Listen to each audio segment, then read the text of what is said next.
ce soir, je vais parler moi. C'est vous qui êtes là.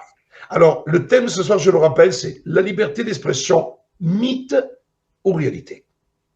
Et je me suis inspiré vraiment de l'article que tu as certainement lu, Vanessa, de Alain Tortosa, que je trouve magnifique, magnifique comme les autres. Comme les autres. La question de liberté d'expression, elle est au cœur. Je rappellerai tout simplement, et après, je vous donne tout de suite la parole, et moi, je suivrai un peu le chat pour voir les questions et donc être un peu l'interlocuteur, parce que c'est plutôt vous ce soir. Je rappellerai simplement l'article 10 de la Déclaration des droits de l'homme. Nul ne doit être inquiété par ses opinions, même religieuses, pourvu que leur manifestation ne trouble pas l'ordre public établi par la loi. La libre communication des pensées et des opinions est un des droits les plus précieux de l'homme. Tout citoyen peut donc parler, écrire, imprimer librement, sauf à répondre de l'abus de cette liberté dans les cas déterminés par la loi. Écoutez, moi, ce que je voudrais rajouter par rapport à ce que vous avez dit, c'est que la liberté d'expression est vraiment quelque chose qui différencie l'être humain de l'animal. Je me permets de vous dire ça, parce qu'il y a plein de choses qui nous communes à l'animal. On peut exprimer de la tendresse, l'animal peut exprimer de la joie, etc.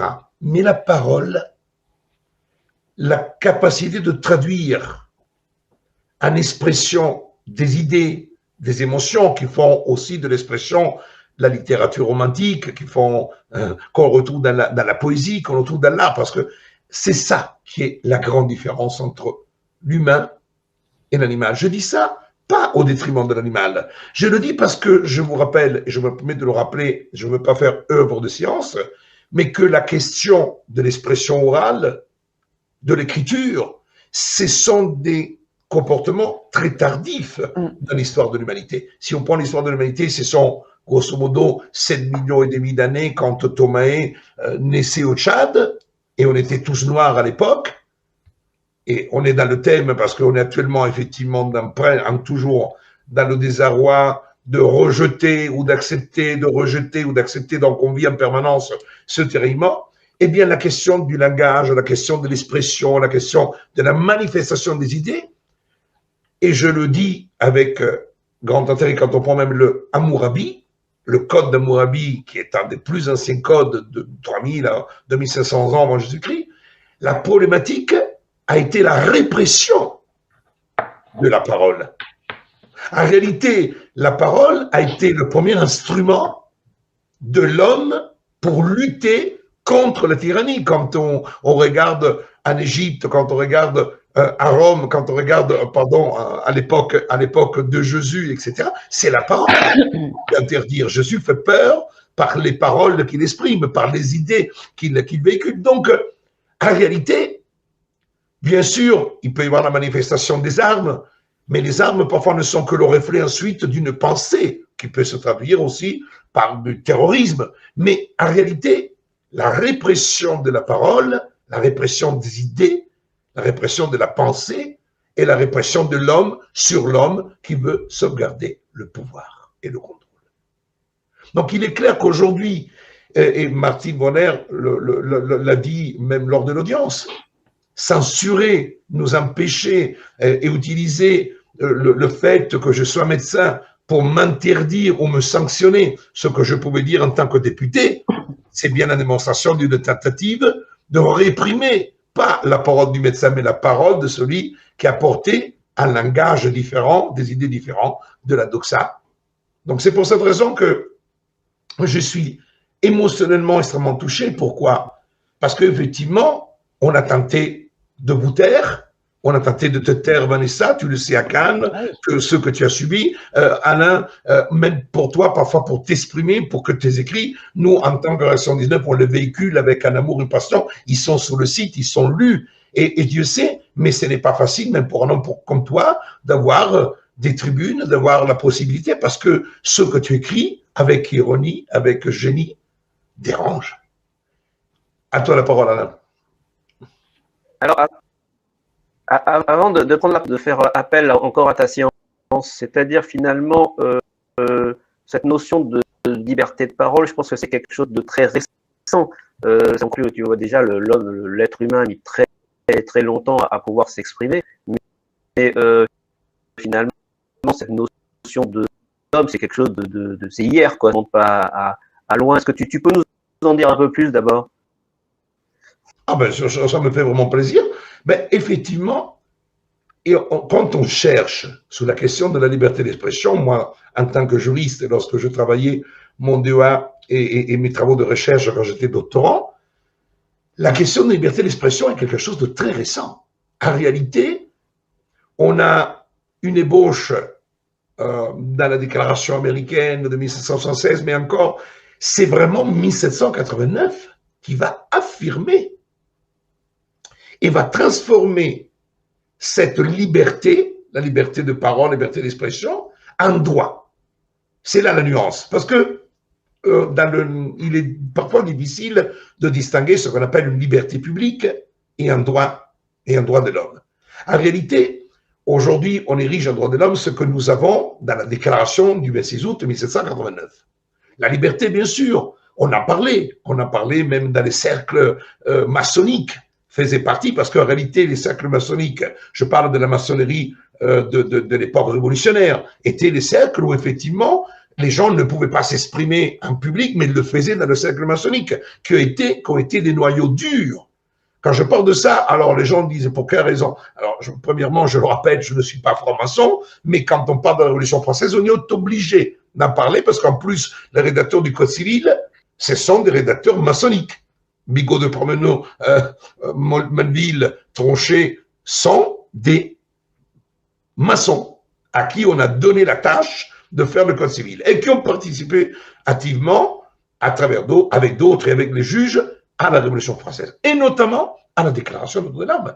Donc on voit très bien que la liberté d'expression insérée, la liberté d'opinion, la liberté d'exprimer ses pensées de l'article 11 est un saut énorme. Énorme. Mais je peux vous dire une chose, que sur le plan de la valorisation des droits, c'est peut-être le plus révolutionnaire de tous les droits qui a été mis dans les 17 articles de la Déclaration des droits de l'homme.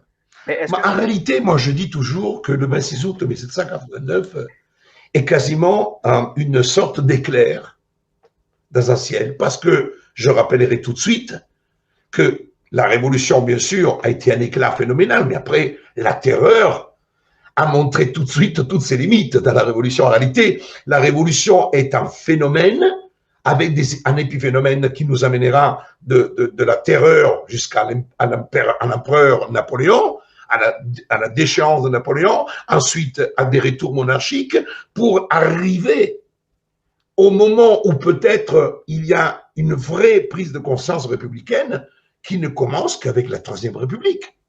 En réalité, de 1789 jusqu'à 1875, les droits de l'homme, ce sont des droits inscrits dans une charte, mais qui sont tout de suite, disons, piétinés. Napoléon va utiliser le Code civil pour promouvoir sa puissance à travers l'esprit romain. Je pars à la conquête d'autres territoires, je deviens empereur, j'emmène avec moi la culture française à travers le Code civil, donc j'utilise, et alors regardez bien le comparatif que je vous fais. Si vous prenez aujourd'hui la stratégie des droits de l'homme en Europe, en réalité, l'Amérique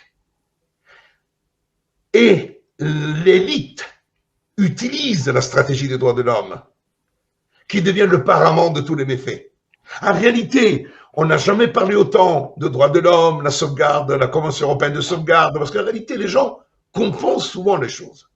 Là, je rappelle que la Cour européenne des droits de l'homme, la Convention européenne, n'ont rien à voir avec l'Union européenne. Le traité de Rome, qui a institué la communauté européenne, n'a jamais créé des droits de l'homme. La construction européenne du traité de Rome est une construction qui est politique-économique, mais elle est plutôt économique. À la base, n'est économique.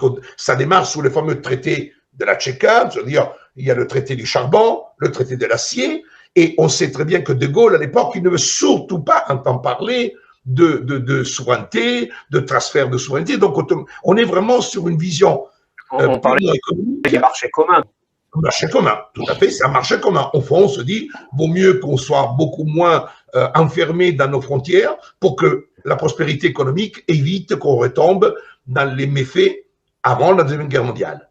Mais en réalité, toute l'évolution juridique de l'Europe ne se fait pas dans l'Union européenne. Elle se fait par la Convention européenne de sauvegarde de droits de l'homme et du citoyen, qui se fait à l'intérieur du Conseil de l'Europe, qui est beaucoup plus large, qui inclut même la Russie.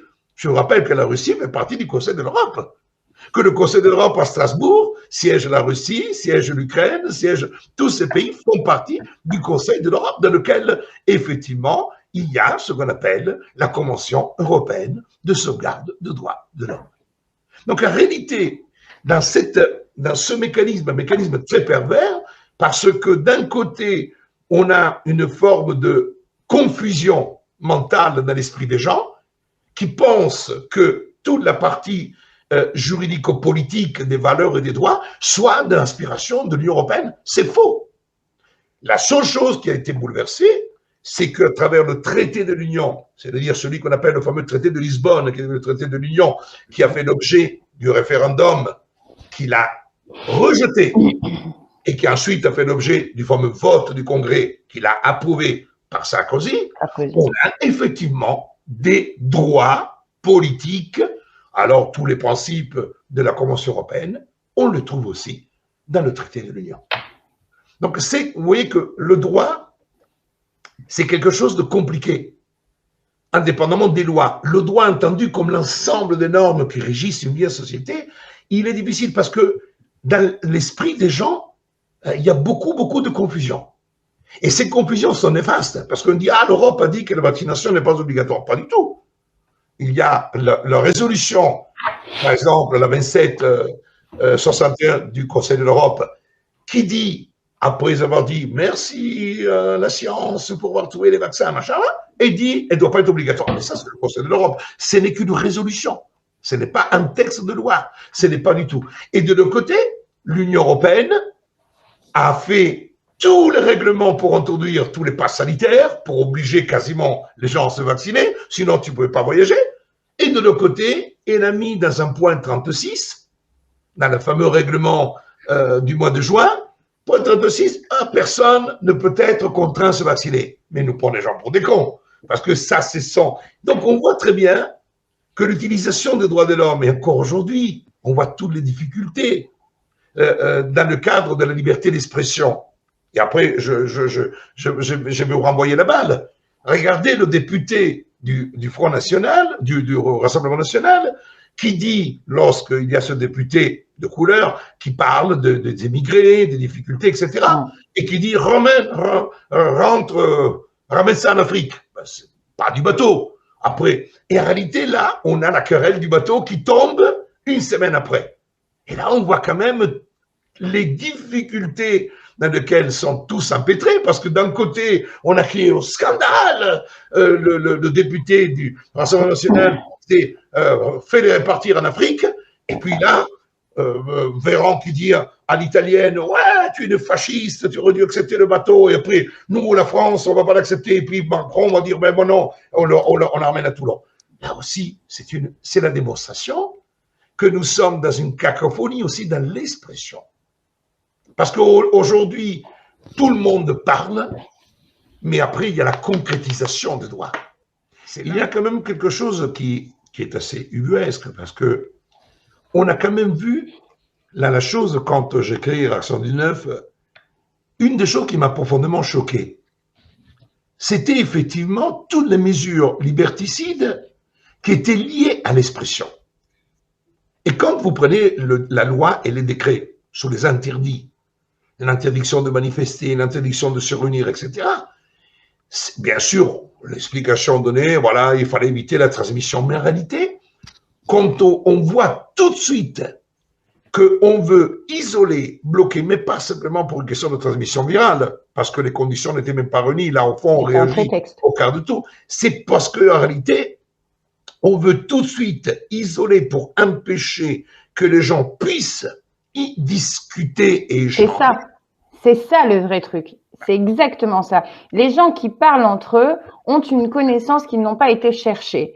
Les gens qui parlent entre eux ont une information. C'est pour ça que tout à l'heure, je disais, la liberté d'expression est indissociable de la liberté du droit à l'information, parce que c'est ce qui forme notre opinion et notre pensée. Pour avoir une opinion, une pensée et les mettre avec la liberté d'expression, il faut bien déjà avoir une multitude d'informations pour se faire la nôtre. Et le problème en n'ayant qu'une seule info, et c'est là où c'était très facile pour eux en jouant l'isolement, c'est que plus personne se parle, mais même dans l'intimité, parce que quand même, souviens-toi, on a dit papy, mamie dans la cuisine, n'embrassez surtout pas les enfants, donc ça voulait dire n'allez pas voir vos grands-parents, et ainsi de suite, ainsi de suite. On a commencé avec justement ceux qui auraient pu, qui sont normalement c'est les aïeux, c'est les grands-parents qui donnent l'histoire, qui transmettent l'histoire, qui donnent la vigilance. Et là, on dirait vraiment qu'on nous a mis tous dans une bulle. Surtout, ne pensez pas, allumez la télé, écoutez ce qu'on vous dit, et il n'y a que ça comme info. Moi, j'avais une question à vous poser. Est-ce que vous pensez que les derniers gouvernements ont agi en aggravant aujourd'hui la limitation de la liberté d'expression, ou ce n'est que l'évolution de quelque chose qui était déjà en cours depuis un certain nombre d'années? C'est une vraie question. Les deux. Les deux. Les deux. Mais parce que les deux sont liés. Pour moi, les deux sont fondamentalement liés. On peut être de partis différents. On voit bien qu'on va reprendre il y a 30, 40 ans même en arrière. Il y a une continuité. Il n'y a pas eu un changement brutal dès le moment où il y a eu un gouvernement de droite ou de gauche. Il y a eu une continuité qui a été récupérée, bien évidemment, pour créer la mascarade de croire que ça a changé de main. On va modifier que certaines choses. On aime bien casser ce que le dernier a fait récemment et ainsi de suite. Mais dans la globalité, le plus gros, le tronc commun de la chose a été la même. Tu parlais tout à l'heure du traité de Lisbonne avec Sarkozy. Avec Hollande, on a intégré encore d'autres choses. Avec Macron, on voit bien qu'on a… Moi, ce qui me perturbe le plus dans tout ça, c'est qu'on a dénaturé même le sens même des mots. Je ne sais pas si tu as vu, et on l'a bien vu en tout cas avec Macron, et notamment sur ces deux ans et demi qui ont découlé de la crise sanitaire, on a changé le sens des mots. C'était pas de la démocratie d'aller manifester dehors. Alors que c'est purement de la démocratie d'aller manifester dehors et essayer de se faire entendre. On a changé le sens des valeurs. Ah non, protéger les siens, c'est justement aller se mettre en… Bon, c'est mon avis personnel, donc il n'engage que moi. C'est aller se mettre en danger en s'injectant, mais c'est pour protéger un tel. Alors que dans l'ordre des choses, on aurait eu du recul. La protection, c'est aussi la prudence. On a cassé… Oui, le sens, l'origine des mots. Donc, ce qui fait que maintenant, en plus, pour celui qui a envie de s'exprimer, on a l'impression qu'il a, celui qui est plutôt, qui n'a pas été manipulé par ce langage de mots, va essayer d'utiliser, on va dire, la littérature qu'il connaît, le plus basique, celle qui n'a pas été modifiée, mais qu'elle n'a plus de sens par ceux qui ont un pouvoir qui est censé les entendre. Donc, déjà, il y a un brouhaha là-dedans qui fait que cette liberté d'expression, même quand elle essaye d'exister, elle est cassée. Elle est cassée, elle est décrédibilisée, elle n'a plus de… tu disais tout à l'heure très justement quand il a dit qu'il reparte en Afrique, ça a été dénaturé de son sens. Pourquoi? Parce que l'interprétation, et ça c'est le plus dangereux, l'interprétation des mots de l'autre, on n'en est pas responsable quand on utilise nous les nôtres en fait. Nous on est responsable des mots qu'on dit. Et cette interprétation, elle est à chaque fois mise à leur sauce, à leur évidence, et elle se retourne contre celui qui a essayé de parler. Et ça c'est, je pense aussi, c'est un des dangers dans lequel on est en ce moment, parce que, on revient à ce que je disais tout à l'heure, cette fragilité d'user de la liberté d'expression. Mais il faut le faire. Je suis absolument d'accord avec toi, et il y a un point très important. Le fait de taxer de propos racistes et de sanctionner sur un plan déontologique, je considère ça extrêmement grave. Pourquoi? Parce qu'en réalité, nous avons l'immunité parlementaire en tant que telle qui empêche de poursuite qui pourrait être ce qu'on appelle le fait de tenir des propos racistes pour être pénalement sanctionné. Mais il aurait fallu qu'à ce moment-là, il y ait des poursuites et qu'il soit demandé au bureau de l'Assemblée d'agir dans ce cas-là sur le fondement de la loi de 1881. Mais la chose aurait été impossible. Et là, on voit que l'Assemblée nationale, en utilisant la déontologie, va s'ériger en juge sur des questions qui ont une connotation qui aurait dû avoir, le cas échéant, une connotation pénale. Je vous rappelle que Noël Mamère a été sanctionné pénalement en diffamation parce qu'il avait tenu des propos, ensuite blanchi par la Cour européenne des droits de l'homme, même s'il avait considéré qu'effectivement le délit avait été admis, mais blanchi sur la question de l'immunité. Donc la situation aujourd'hui des organes qui s'érigent, alors c'est les conseils de discipline, le conseil de discipline des avocats, Fabrice Divizio, qui a été condamné, même si c'est du sursis, à 6 mois d'interdiction d'exercer avec sursis, 10 ans d'interdiction de participer aux élections au Conseil de l'Ordre, ce sont quand même des sanctions graves. Peu importe que le sursis ait été prononcé et qu'il n'y a pas réellement de suspension. Ça veut dire tout simplement que même un avocat qui a cette présence au sein de l'Agora, importante, quasiment comme un député, parce que nous sommes, pour les gens, nous sommes les porteurs d'une forme de justice. Être sanctionné, que le sénateur a été sanctionné, mais avec des conséquences graves, que Martine Bonnet risque d'être sanctionnée, parce qu'elle a tenu les mêmes propos en dehors de l'Assemblée nationale, de ceux qu'elle a tenus pendant l'Assemblée nationale. C'est-à-dire que l'Assemblée nationale n'a jamais considéré qu'elle a tenu des propos qui portaient atteinte à quoi que ce soit, ni sur le plan pénal, ni sur le plan civil, et de l'autre côté, on a les conseils de l'ordre qui s'érigent en donneurs de leçons sur la parole. C'est quelque chose, chers amis, qui est révélateur qu'aujourd'hui, on n'a pas un péché, mais aujourd'hui, on est en plein chasse aux sorcières. C'est une intimidation. Et il le révèle, et tu en parles quasiment de ça, de la chasse aux sorcières dans laquelle nous sommes aujourd'hui.